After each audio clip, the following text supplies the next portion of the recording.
어서 오세요. 오늘 즐거운 시간 되세요. 인사말이 목구멍에서 멈췄다. 소파에 앉아 웃고 있는 남자, 바로 제 전 남편 김태민이었다. 3년 만에 재회하지만 이런 곳에서 이런 모습으로 만날 줄은 꿈에도 몰랐다. 제 이름은 정수진, 올해 53세입니다. 3년 전까지만 해도 저는 평범한 주부였어요. 25년간 결혼 생활을 했지만 성격 차이와 가치관 충돌로 남편 김태민과 이혼하게 되었습니다. 불륜이나 그런 건 없었어요. 그냥 함께 살기엔 너무 달랐던 거죠. 이혼 과정에서 가장 힘들었던 건 딸아이 문제였어요. 당시 대학교 2학년이었던 예진이는 아버지와 어머니 사이에서 정말 고민이 많았거든요. 엄마, 아빠 정말 헤어지는 거예요? 예진이의 눈에 눈물이 가득했어요.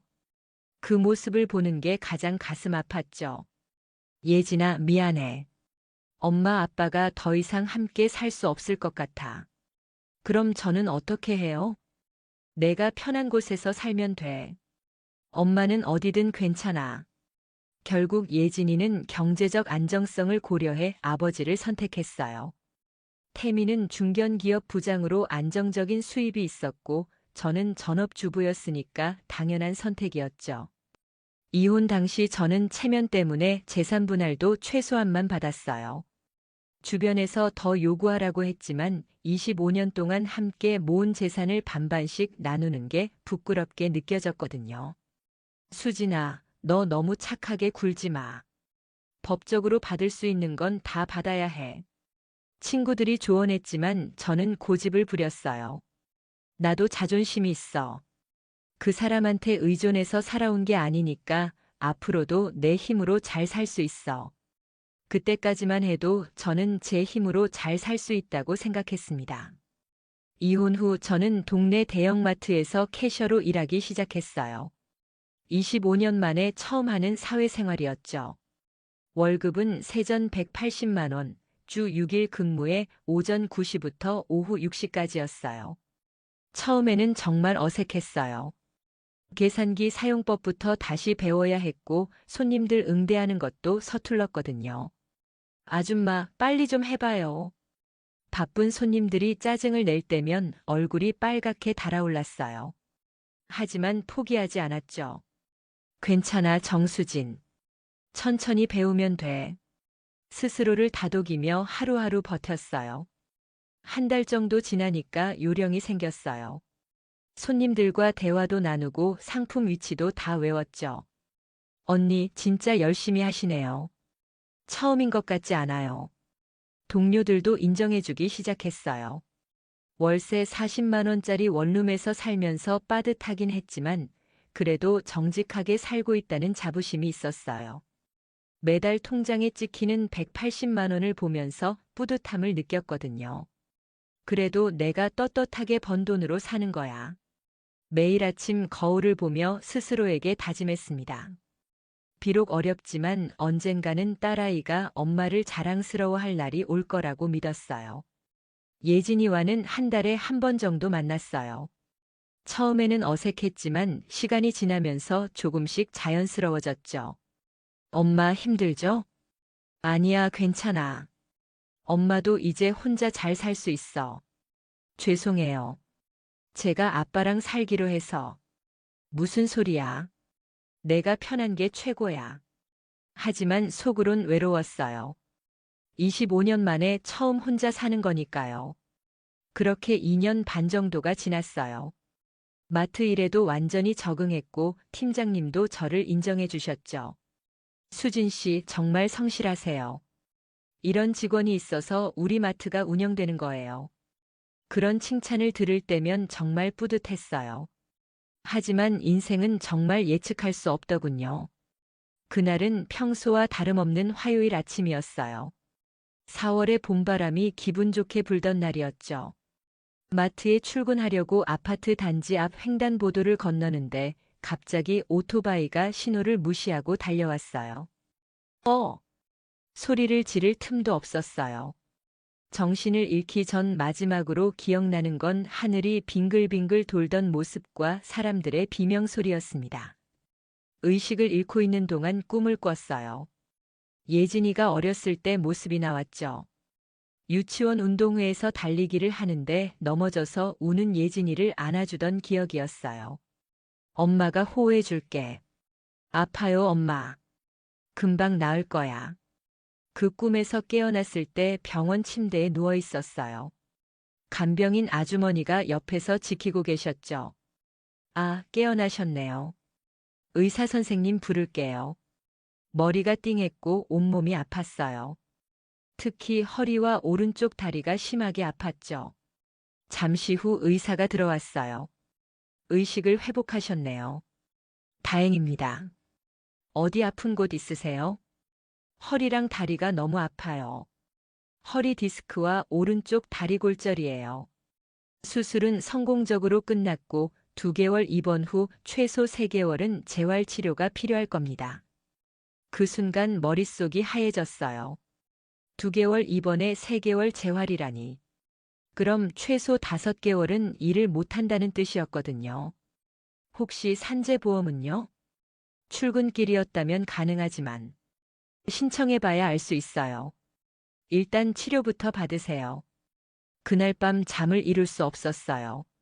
머릿속에 온갖 걱정이 스쳐 지나갔거든요. 병원비는 얼마나 나올까?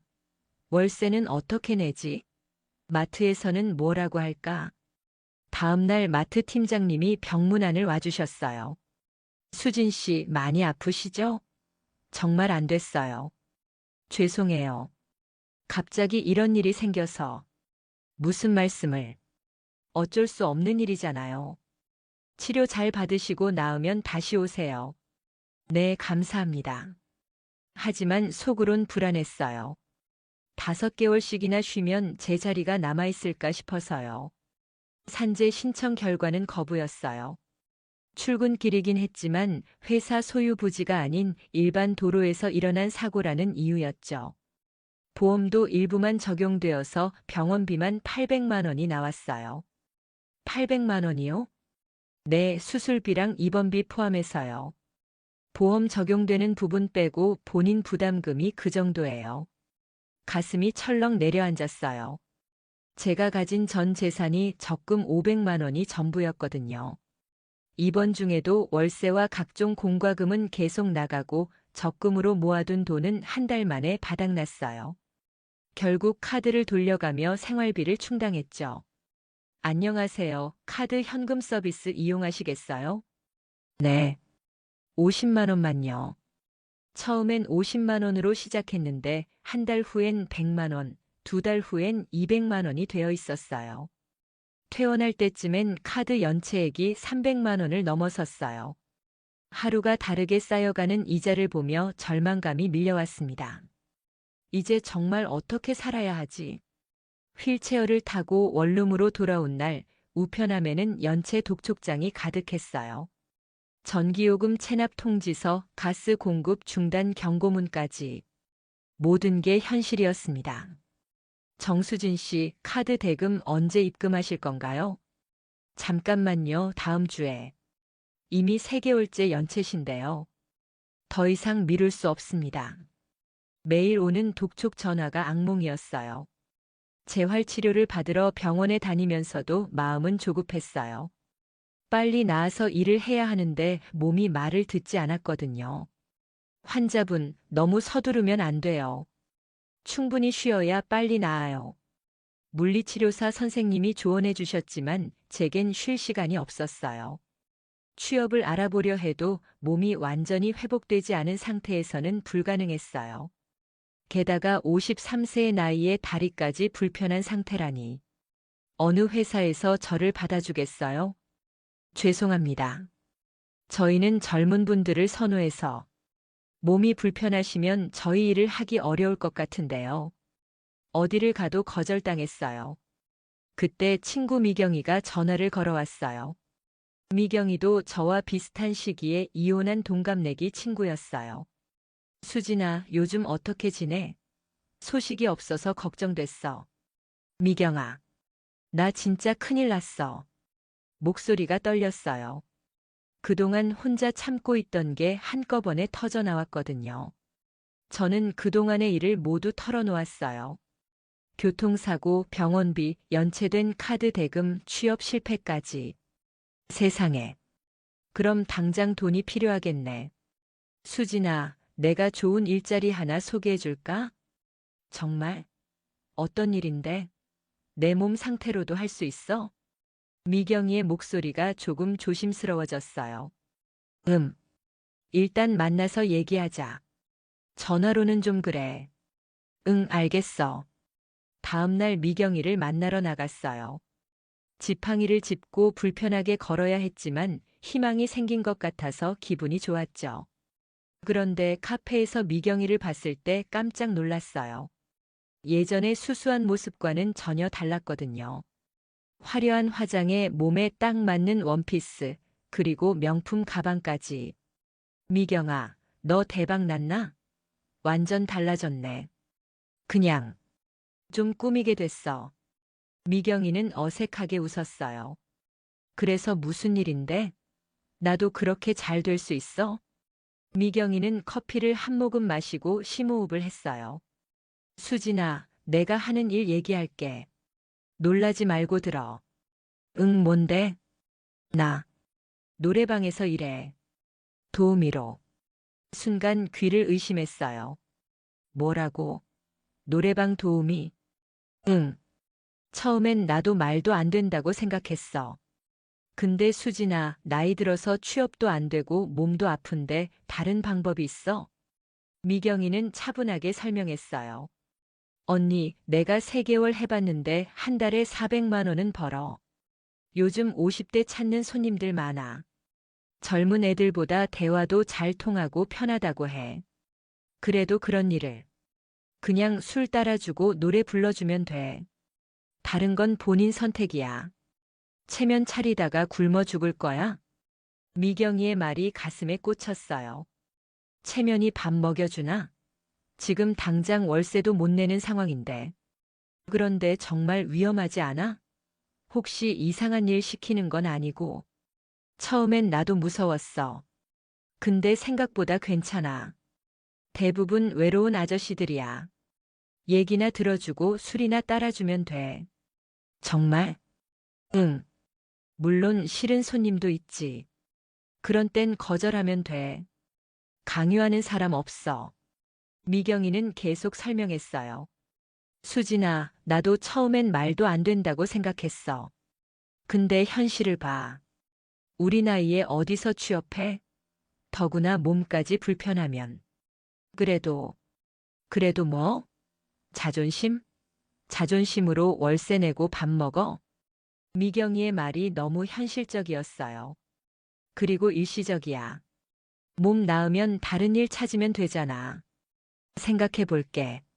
너무 오래 생각하지 마. 빚은 계속 늘어나고 있어. 집으로 돌아와서 며칠 동안 고민했어요. 거울을 보며 스스로에게 물었죠. 정수진, 너 정말 그런 일 할 거야? 하지만 현실은 냉혹했어요. 카드 회사에서는 매일 독촉 전화가 왔고 집주인은 월세를 언제 줄 거냐고 재촉했어요. 정수진 씨, 이번 달까지는 기다릴게요. 다음 달엔 꼭 주세요. 네, 알겠습니다. 하지만 다음 달에 월세 낼 돈이 어디 있나요? 밤에 침대에 누워서 천장을 바라보며 생각했어요. 내가 지금까지 뭐 하고 살았나? 25년 동안 가정주부로만 살았더니 이제 와서 할 줄 아는 게 하나도 없네. 절망감이 밀려왔어요. 그러던 어느 날 예진이가 전화를 걸어왔어요. 엄마 안녕하세요. 응, 예진아. 잘 지내지? 네. 그런데 엄마 목소리가 이상해요. 어디 아프세요? 아니야, 괜찮아. 정말요? 혹시 무슨 일 있으면 말해주세요.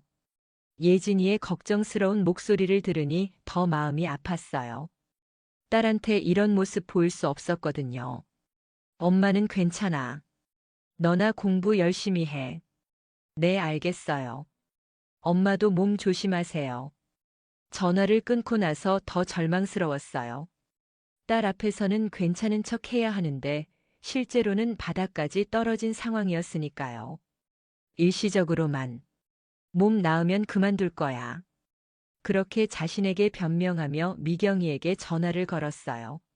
미경아, 그 일 해볼게. 정말? 언니 후회 안 할 거지? 지금 상황에 선택권이 어디 있어? 알겠어. 내일 만나서 자세히 설명해 줄게. 다음 날 미경이를 다시 만났어요. 이번엔 구체적인 설명을 들었죠. 일단 강남에 있는 노래방이야. 골든타임이라고. 사장님이 괜찮은 분이야. 무서운 사람 아니야? 아니야. 오히려 도우미들 보호해주는 편이야. 이상한 손님들은 출입 금지시키고. 그럼 정말 안전해? 100% 안전하다고는 못하지. 하지만 생각보다 괜찮아. 미경이는 더 자세히 설명해줬어요. 일단 시간은 저녁 7시부터 새벽 2시까지야. 주말에 더 바쁘고. 그렇게 늦게까지? 응. 대신 낮에는 자유야. 그리고 월급이 아니라 일당이야. 하루 10만 원에서 20만 원 정도. 그렇게 많이? 손님 기분 좋게 해드리면 팁도 많이 줘. 미경이의 설명을 듣고 있으니 정말 다른 세계 얘기 같았어요. 그런데 정말 술 따라주고 노래만 부르면 되는 거야? 기본적으로는 그래. 물론 손님들이 다른 걸 원할 수도 있지만 싫으면 거절해도 돼. 다른 거라면? 미경이가 잠시 머뭇거렸어요. 뭐, 약간의 스킨십? 어깨 주무르기, 손잡기 정도? 그것도 본인이 괜찮을 때만. 그 말을 듣고 가슴이 답답해졌어요. 하지만 다른 선택이 있나요? 알겠어. 언제부터 시작하면 돼? 다음 주부터? 일단 사장님께 소개해드릴게. 일주일 후 미경이가 알려준 강남 뒷골목의 골든타임 노래방에 첫 출근을 했어요. 10년 된 검은색 원피스를 최대한 화려하게 꾸며 입고 평소 안 하던 진한 화장을 했죠. 지하철을 타고 강남역으로 가는 내내 가슴이 두근거렸어요. 정말 이런 일을 해도 되는 건가 하는 생각과 어떻게든 돈을 벌어야 한다는 생각이 교차했거든요. 강남 뒷골목은 처음 와보는 곳이었어요. 네온 사인이 화려하게 반짝이고 사람들도 모두 화려하게 차려입었죠. 골든타임 노래방은 생각보다 큰 건물이었어요. 1층에는 카페가 있고 지하 1층이 노래방이었죠. 혹시 미경 씨가 소개해준 분이세요? 입구에서 한 남자가 말을 걸었어요. 30대 후반 정도로 보이는 깔끔한 인상의 남자였죠. 네, 정수진입니다. 아, 사장님이 기다리고 계세요. 따라오세요. 사장실에 들어가니 50대 중반의 남자가 앉아 있었어요. 생각보다 무섭지 않고 오히려 인자해 보였죠. 반갑습니다. 미경 씨한테 얘기 많이 들었어요. 안녕하세요. 나이가 53세시라고? 네. 요즘 나이 드신 분들 선호하는 손님들이 많아요. 젊은 애들보다 대화도 잘 통하고 편하다고 하시더라고요. 사장님은 친절하게 설명해 주셨어요. 일단 기본적인 규칙부터 설명드릴게요. 술 따라드리고 노래 불러드리고 대화 상대해드리는 게 기본이에요. 네. 그 외의 것들은 본인 의사에 따라서 하시면 돼요. 억지로 시키는 사람 없어요. 감사합니다. 그리고 예명이 필요해요. 정수지는 좀 어떤 게 좋을까요? 잘 모르겠어요. 진아는 어때요? 지나가는 인연이라는 뜻으로. 좋네요. 그렇게 저는 진아가 되었어요. 오늘은 미경 씨랑 같이 들어가서 구경부터 해보세요. 내일부터 본격적으로 시작하고요. 미경이가 저를 데리고 노래방 내부를 구경시켜줬어요. 생각보다 깔끔하고 시설도 좋았어요. 어때? 생각보다 괜찮지? 응, 그런 것 같아. 처음엔 다 무서워해. 근데 하다 보면 괜찮아. 그날은 미경이 옆에서 지켜보기만 했어요. 손님들이 어떻게 노는지, 도우미들이 어떻게 응대하는지 관찰했죠. 대부분 40대 후반에서 50대 초반의 중년 남성들이었어요. 회사원처럼 보이는 사람들이 대부분이었고 생각보다 정중했어요. 진아 씨, 내일부터 본격적으로 시작하시는 거죠? 네. 걱정 마세요. 다들 좋은 분들이에요. 그날 밤 집에 돌아와서 거울을 봤어요. 화려한 화장을 한 얼굴이 낯설었어요. 마치 다른 사람 같았거든요. 하루만, 아니 일주일만 해보자. 그렇게 믿었어요. 어차피 아는 사람 만날 일은 없을 거야. 다음 날부터 본격적인 첫 출근이었어요. 오후 6시에 나가서 준비하고 7시부터 손님 맞이를 시작했죠. 첫날은 정말 힘들었어요. 손이 떨려서 술잔을 제대로 들 수도 없었고 노래를 불러달라고 하면 목소리가 나오지 않았어요. 아가씨, 괜찮으세요? 많이 긴장하시는 것 같은데. 첫 손님이 걱정스럽게 물었어요. 죄송해요. 첫날이라 그래요. 아, 그러셨구나. 천천히 하세요. 급할 거 없어요. 손님이 다정하게 말해주셔서 조금 마음이 놓였어요. 하지만 여전히 어색했죠.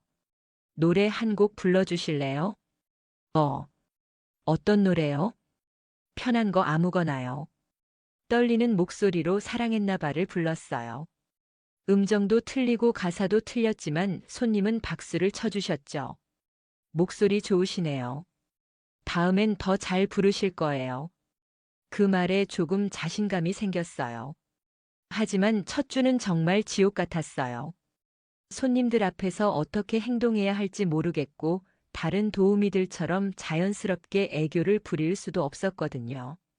언니, 너무 경직되어 있어. 좀 더 편하게 해. 미경이가 조언해줬어요. 어떻게 편하게 해? 이런 일 처음인데.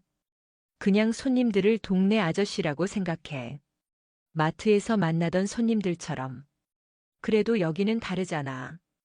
겉모습만 다르지 사람은 다 똑같아. 미경이의 말에 조금씩 마음가짐을 바꿔봤어요.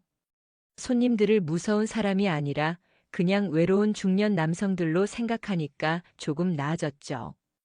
일주일이 지나자 조금씩 요령이 생겼어요. 손님들과 대화하는 방법도 알겠고 어떤 노래를 좋아하는지도 파악했어요. 진아 씨, 이제 좀 나아졌네요. 단골로 보이는 한 손님이 말했어요. 감사해요. 아직 부족하지만요. 아니에요. 젊은 애들보다 훨씬 편해요. 대화도 잘 통하고. 그런 말을 들으니 기분이 좋았어요. 내가 이 일에 조금은 적성이 있나 보다 싶었죠. 2주차부터는 조금 더 자신감이 생겼어요. 손님들과 농담도 주고받을 수 있게 되었고 노래도 제법 잘 부르게 되었거든요. 진아 씨, 목소리 정말 좋아요. 전에 가수했어요? 아니에요. 그냥 노래 좋아해서. 요즘 같은 젊은 애들은 옛날 노래 모르는데 진아 씨는 다 아시네요. 제가 50대이니까 손님들과 음악 취향이 비슷했어요. 70년대, 80년대 노래들을 함께 부르면서 추억 얘기도 나누고요. 하지만 3주차에 충격적인 일이 있었어요. 술에 많이 취한 손님이 제게 추행을 시도한 거예요. 이모, 서비스 좀 해줘. 손님이 갑자기 제 손을 잡고 이상한 곳에 가져다 대려고 했어요. 손님, 안 됩니다. 뭐가 안 돼? 돈 줄 테니까. 정말 안 돼요. 그 순간 온몸이 얼어붙었어요. 이게 내가 선택한 길인가 싶어 눈물이 났죠. 야, 왜 그래? 다른 애들은 다 해주던데. 저는 그런 일 안 해요. 그럼 여기서 뭐 하러 왔어? 다행히 미경이가 들어와서 상황을 정리해줬어요. 손님, 진아는 신참이라 아직 그런 거 어려워해요. 이해해주세요. 재미없네. 손님은 투덜거리며 나갔어요. 언니, 괜찮아? 응. 근데 다들 그런 걸 요구해? 아니야. 대부분은 진짜 술 따라주고 노래만 불러달라고 해. 가끔 이상한 손님이 있을 뿐이야. 다음에 또 그런 일 있으면 어떡하지? 그럴 땐 거절하면 돼. 사장님도 그런 거 강요하지 말라고 했잖아. 미경이의 말에 조금 안심했지만 여전히 불안했어요. 그래도 한 달이 지나고 통장에 350만 원이 들어왔을 때 마음이 복잡해졌어요. 마트에서 2달 일해야 받을 수 있는 돈을 한 달 만에 번 거니까요. 이 정도면 할 만하네. 연체된 카드 대금 일부를 갚을 수 있었어요. 오랜만에 독촉 전화가 줄어들었죠. 2개월 차에는 단골 손님들이 생겼어요.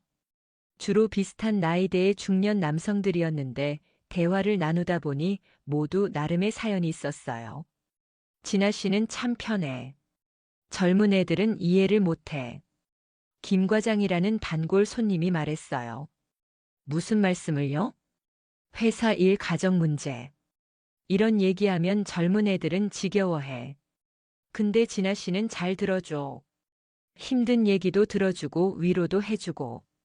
박 부장이라는 분도 동조했어요. 그들의 말에 조금씩 자신감이 생겼어요. 이것도 일종의 상담 서비스라고 생각하기 시작했거든요. 저도 이혼하고 혼자 사니까 그 마음 알죠. 아, 그러셨구나. 그래서 더 이해를 잘해주시는 거네. 손님들과 진솔한 대화를 나누면서 저도 위로받는 느낌이었어요. 하지만 가끔은 죄책감이 들었어요. 특히 예진이가 전화할 때였죠. 엄마, 요즘 목소리가 좋아졌어요. 무슨 좋은 일 있으세요? 아니야, 그냥 건강해져서 그런가 봐. 다행이에요. 그런데 엄마 언제 만날 수 있어요? 다음에. 엄마가 요즘 좀 바빠서. 거짓말을 할 때마다 가슴이 아팠어요. 3개월째에는 월 500만 원을 벌었어요. 팁까지 포함한 금액이었죠. 연체된 카드 대금을 모두 정리하고 밀린 월세도 냈어요. 언니 정말 대단해. 벌써 이렇게 적응했네. 미경이가 부러워하며 말했어요. 그냥 어쩔 수 없으니까. 조금만 더 하자.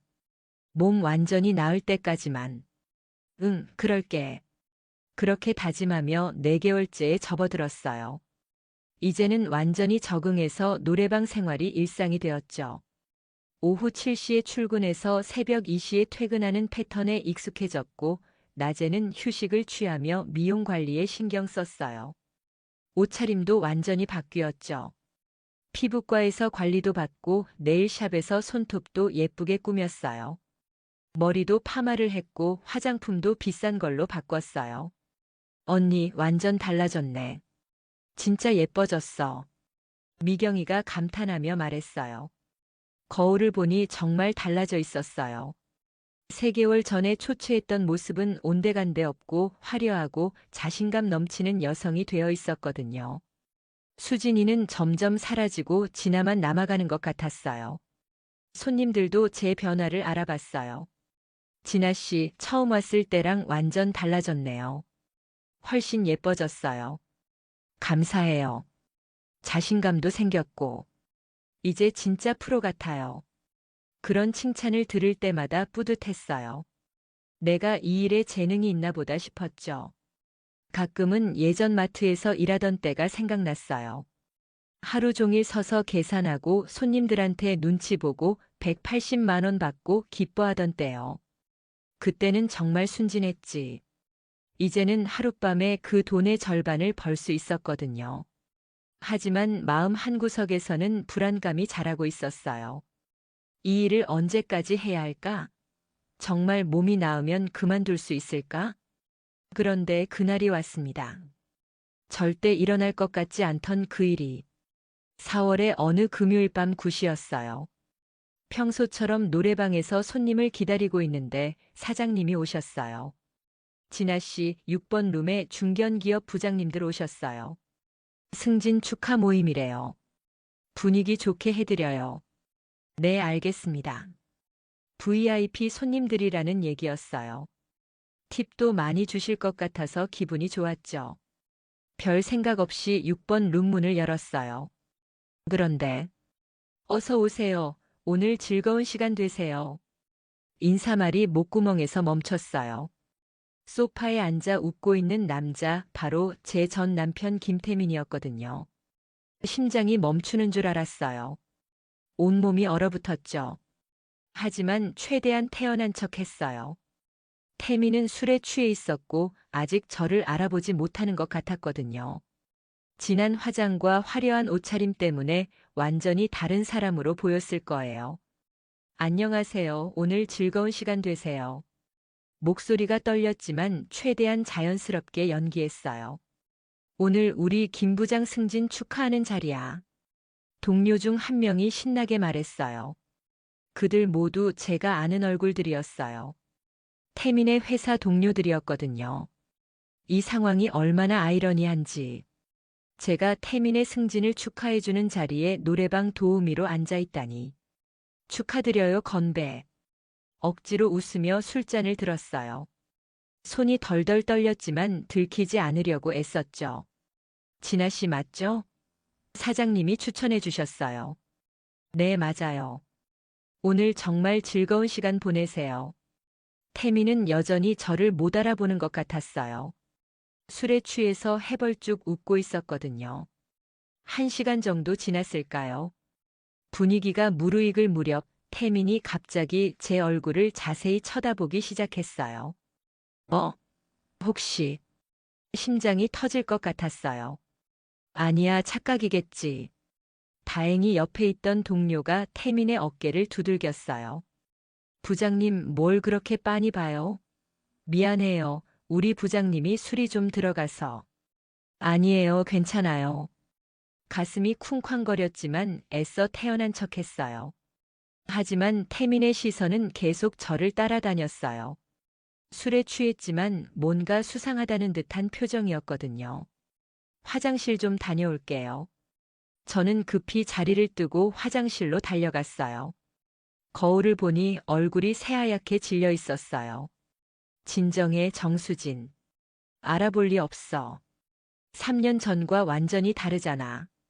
찬물로 얼굴을 씻고 화장을 고쳐 한 후 다시 룸으로 돌아갔어요. 그런데 들어가자마자 태민의 눈과 마주쳤어요. 이번엔 완전히 정신이 든 상태였죠. 술 기운이 확 가신 것 같았어요. 태민의 눈이 점점 커지더니 수진이? 그 순간 세상이 멈춘 것 같았어요. 다른 동료들도 갑자기 조용해졌고 모든 시선이 저에게 집중됐어요. 죄송합니다만 저를 잘못 아신 것 같은데요.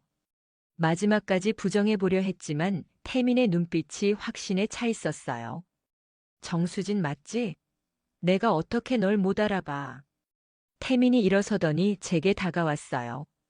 부장님, 이분을 아세요? 동료 중 한 명이 궁금해하며 물었어요.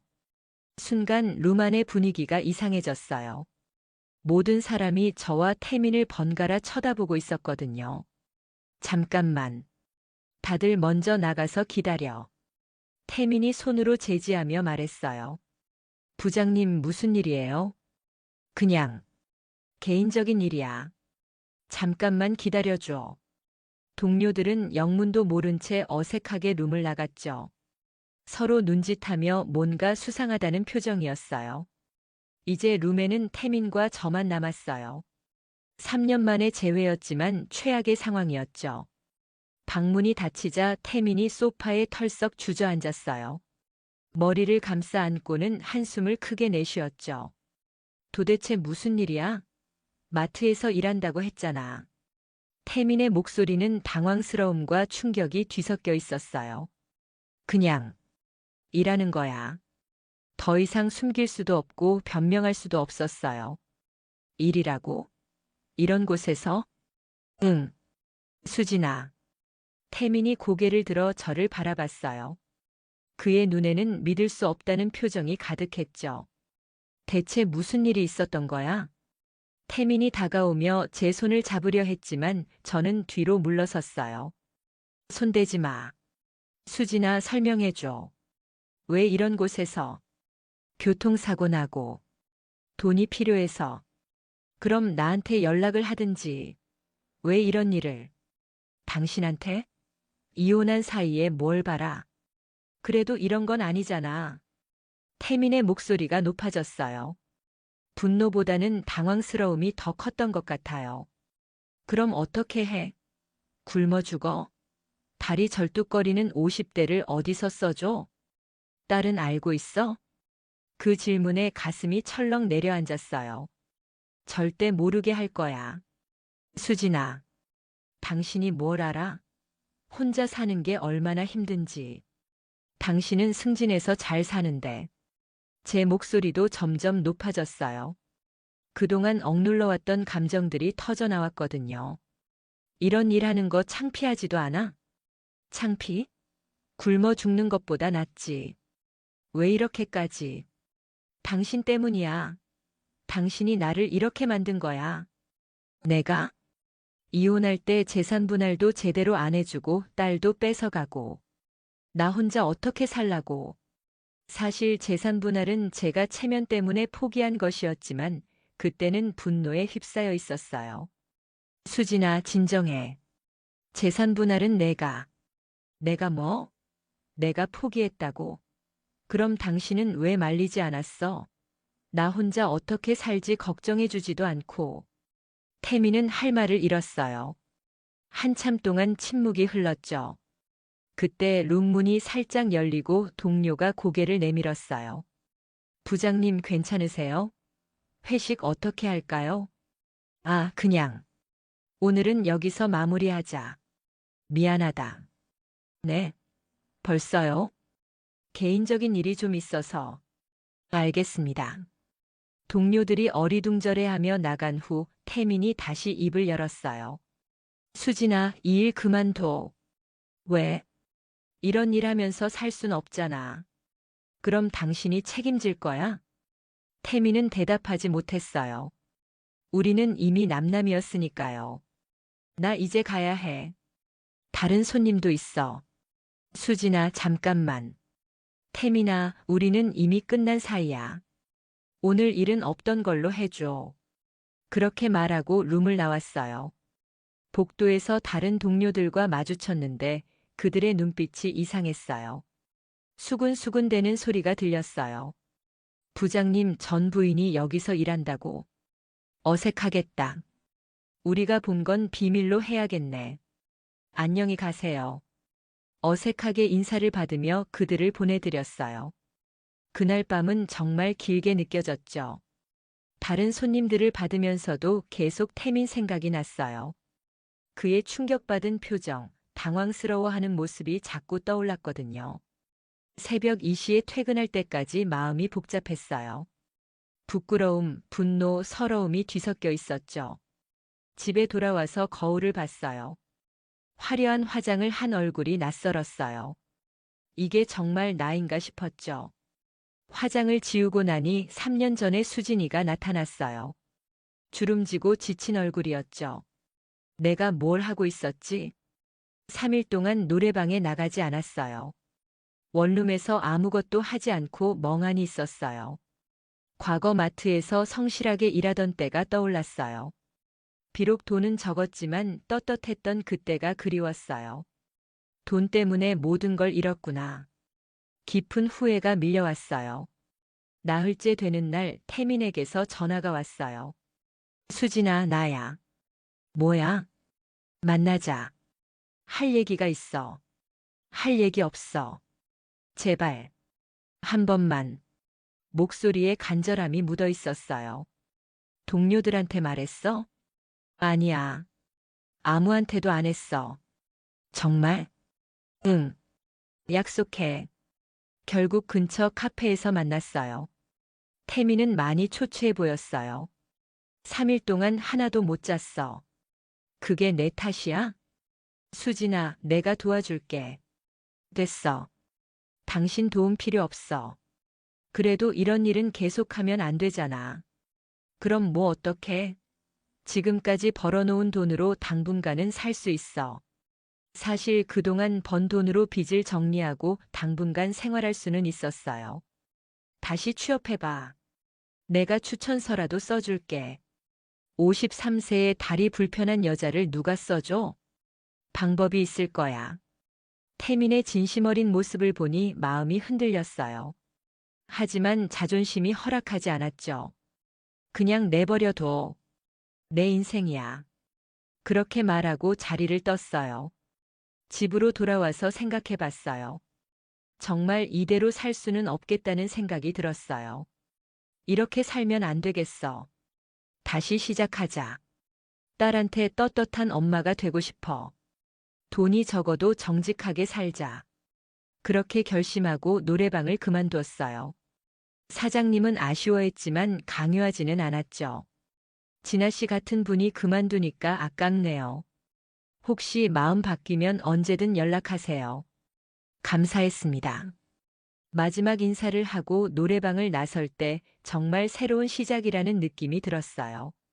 하지만 현실은 여전히 어려웠어요. 몸이 완전히 회복되지 않은 상태에서 취업하기는 쉽지 않았거든요. 1개월, 2개월이 지나면서 저축해둔 돈이 바닥나기 시작했어요. 다시 절망적인 상황에 처한 거죠. 다시 그 일을 해야 하나? 유혹이 들기 시작했어요. 미경이도 계속 연락해서 돌아오라고 했고요. 언니, 왜 그만뒀어? 다시 와. 사장님도 기다리고 있어. 아니야, 미경아. 나는 이제 그런 일 안 할 거야. 그럼 뭘 할 건데? 나이에 취업도 안 되는데. 미경이의 말이 현실적이긴 했지만 제 마음은 이미 돌아섰어요. 그때 기적 같은 일이 일어났어요. 동네 전통시장에서 장을 보는데 한 상인 아주머니가 말을 걸어왔어요. 아가씨, 혹시 일자리 찾으세요? 네. 갑자기 왜요? 우리 마트에서 계산원 찾고 있는데 경험 있으시면 일해보실 생각 없으세요? 저 나이도 많고 다리도 불편한데. 그런 거 상관없어요. 성실하기만 하면 돼요. 마트에서 일해봤다고 하시던데? 알고 보니 동네에서 제가 성실하다는 소문이 나 있었어요. 아파서 쉬는 동재 시도 한계속 편집 알고 보니 동네에서 제가 성실하다는 소문이 나 있었어요. 아파서 쉬는 동안에도 이웃들과 좋은 관계를 유지했던 게 도움이 된 거죠. 아파트 관리사무소에서 추천해 주셨어요. 어려운 일 있을 때도 항상 정직하게 해결하시는 분이라고. 감사해요. 한번 해보겠습니다. 내일 사장님께 소개해 드릴게요. 그렇게 새로운 기회가 찾아왔어요. 다음 날 중형마트 사장님을 만났는데 50대 후반의 인자한 분이셨어요. 김 사장님한테 얘기 많이 들었어요. 성실하시다고. 네, 열심히 하겠습니다. 마트 경험도 있으시고 나이도 적당하시고 손님들한테도 친근하게 다가갈 수 있을 것 같아요. 감사합니다. 월급은 이전 마트와 비슷할 거예요. 시간도 비슷하고요. 돈은 예전과 똑같았지만 마음은 한결 가벼웠어요. 떳떳하게 일할 수 있다는 것만으로도 행복했거든요. 첫 출근 날 동료들이 반겨주었어요. 언니 반가워요. 김 사장님한테 얘기 많이 들었어요. 잘 부탁드려요. 힘든 일 많이 겪으셨나 봐요.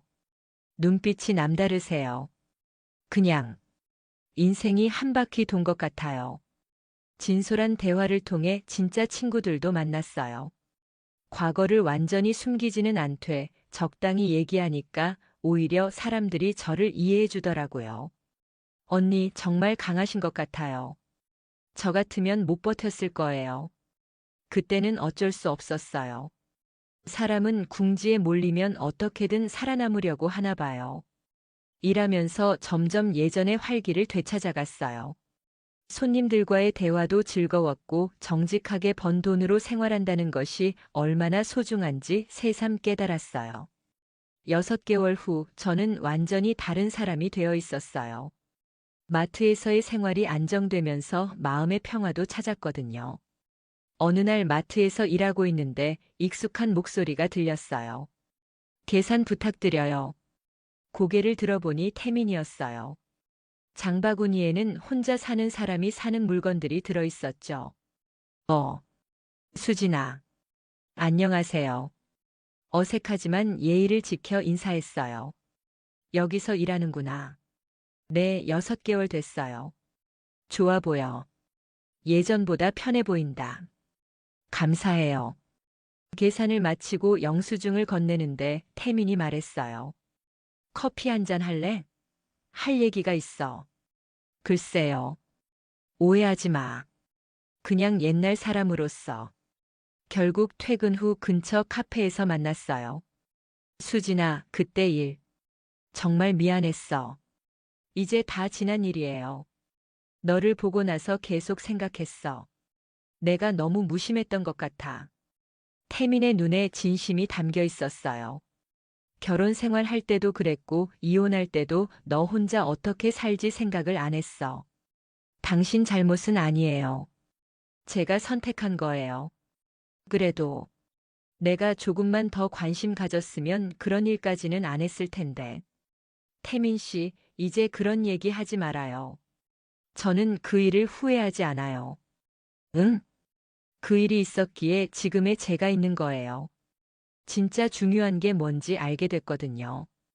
태민은 의외라는 표정을 지었어요. 돈이 전부가 아니라는 걸 깨달았어요. 떳떳하게 사는 게 얼마나 중요한지도요. 수진아. 그리고 제가 얼마나 강한 사람인지도 알았어요. 어떤 상황에서도 다시 일어설 수 있다는 걸요. 그날 대화를 나누면서 저는 정말로 과거와 화해할 수 있었어요. 태민에 대한 원망도 제 자신에 대한 자책도 모두 내려놓았거든요. 딸은 잘 지내? 네, 이제 취업도 했어요. 좋은 회사에. 다행이다. 나한테도 가끔 안부 물어봐. 그럴게요. 헤어지면서 태민이 마지막으로 말했어요. 수진아, 너 정말 강하다. 예전에는 몰랐는데. 사람은 변하잖아요. 응, 좋은 쪽으로. 그렇게 우리는 진짜 친구로 남기로 했어요. 어느 날 예진이가 갑자기 찾아왔어요. 엄마, 보고 싶어서 왔어요. 갑자기 웬일이야? 그냥. 엄마가 많이 변한 것 같아서.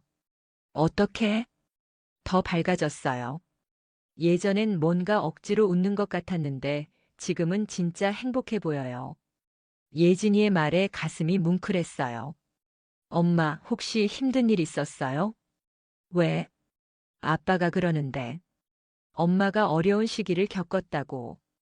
태민이 예진이에게 어느 정도 얘기한 모양이었어요. 다행히 구체적인 내용은 말하지 않은 것 같았죠. 조금. 하지만 이제 괜찮아. 엄마, 제가 도와드릴 일 없어요? 아니야. 엄마는 이제 혼자서도 잘 살 수 있어. 대단해요. 저도 엄마처럼 강한 사람이 되고 싶어요. 딸의 말에 눈물이 났어요. 그동안 제가 얼마나 많은 걸 잃을 뻔했는지 깨달았거든요. 예진아, 엄마가 한 가지 말해줄게. 인생에서 가장 중요한 건 떳떳하게 사는 거야. 네. 돈도 중요하지만 그것 때문에 자신을 잃으면 안 돼. 알겠어요, 엄마. 그날 밤 혼자 있으면서 지난 세월을 돌아봤어요. 노래방에서 일했던 그 4개월 분명히 제 인생에서 가장 어두운 시간이었어요. 하지만 그 시간이 있었기에 지금의 저도 있는 거라고 생각해요. 모든 경험에는 의미가 있다고 믿어요. 좋은 경험은 우리를 성장시키고 나쁜 경험은 우리를 강하게 만들어주니까요. 1년이 더 지나고 저는 마트에서 팀장으로 승진했어요. 성실함을 인정받은 결과였죠. 수진 팀장님 축하해요. 동료들이 축하해 주었어요. 감사해요. 앞으로도 열심히 할게요. 정말 본받을 점이 많아요. 어떤 어려움이 있어도 포기하지 않으시고 그런 말을 들을 때마다 뿌듯했어요. 요즘은 비슷한 처지의 여성들을 위한 봉사활동도 하고 있어요. 갑작스러운 이혼이나 사고로 경제적 어려움에 처한 분들을 상담해 드리는 일이에요. 선생님, 저는 정말 어떻게 해야 할까요? 너무 절망스러워요. 포기하지 마세요. 길은 항상 있어요. 제 경험을 바탕으로 그분들에게 희망을 주려고 노력해요. 물론 제가 겪었던 극단적인 선택에 대해서는 권하지 않지만 인생은 포기하지 않는 한 반드시 기회가 온다는 걸 강조해요. 하지만 너무 힘들어요. 도저히 버틸 수가 없어요. 저도 그렇게 생각했어요. 하지만 버텨냈더니 새로운 길이 보이더라고요. 정말 그럴까요? 네, 확신해요. 다만 조금 더 시간이 필요할 뿐이에요. 그분들의 눈에서 희망의 빛이 돌아오는 걸 볼 때마다 보람을 느껴요. 지금 이 글을 보시는 분들 중에도 비슷한 어려움을 겪고 계신 분이 있을지 모르겠어요. 경제적인 어려움 때문에 극단적인 선택을 고민하고 계신 분들도 있을 거고요. 제가 드리고 싶은 말씀은 이거예요. 어떤 상황에서도 포기하지 마세요. 길은 항상 있어요. 다만 보이지 않을 뿐이죠. 저처럼 잘못된 선택을 할 수도 있어요. 하지만 그것조차도 끝이 아니에요. 다시 일어설 수 있어요. 가장 중요한 건 스스로를 포기하지 않는 거예요. 어떤 실수를 하더라도, 어떤 어려움에 처하더라도 내일은 분명히 올 거고 새로운 기회도 있을 거예요. 요즘 저는 매일 아침 거울을 보며 스스로에게 말해요. 정수진, 오늘도 떳떳하게 살자. 그리고 마트로 출근해서 손님들에게 밝게 인사해요. 안녕하세요. 좋은 하루 되세요. 그 인사 속에는 진심이 담겨 있어요. 정말로 모든 분들이 좋은 하루를 보내셨으면 하는 마음이거든요. 저와 비슷한 어려움을 겪고 계신 분들에게도 좋은 하루가, 좋은 내일이 오길 바라요. 그리고 혹시 잘못된 길로 빠진 분이 있다면 너무 자책하지 마세요. 언제든지 돌아올 수 있어요. 저처럼요. 인생은 한 번의 실수로 끝나지 않아요. 다시 시작할 수 있는 용기만 있다면요. 마지막으로 태민에게 감사하다는 말을 전하고 싶어요. 그날 노래방에서 마주쳤을 때는 정말 끔찍했지만 그 일이 없었다면 저는 계속 그 길에 머물러 있었을지도 모르거든요. 때로는 인생의 가장 충격적인 순간이 우리를 구원해주기도 하나 봐요. 지금 저는 정말 행복해요. 많은 돈을 벌지는 못하지만 떳떳하게 살고 있고 딸과의 관계도 회복됐고 저 자신을 사랑할 수 있게 됐거든요. 그리고 제 경험을 통해 다른 분들에게도 희망을 드릴 수 있어서 더욱 의미 있는 삶을 살고 있어요. 혹시 이 이야기를 듣고 계신 분들 중에 어려운 상황에 처하신 분이 있다면 꼭 기억해 주세요. 어둠이 가장 깊을 때가 새벽이 가장 가까울 때라는 걸요. 포기하지 마세요. 여러분의 새벽도 분명히 올 거예요. 이상으로 오늘의 사연을 마칠게요. 긴 이야기 끝까지 들어주셔서 감사합니다. 구독과 좋아요, 그리고 여러분의 따뜻한 댓글이 이런 진솔한 이야기를 계속 나눌 수 있는 힘이 됩니다. 다음에도 더 많은 이야기로 찾아뵐게요. 감사합니다.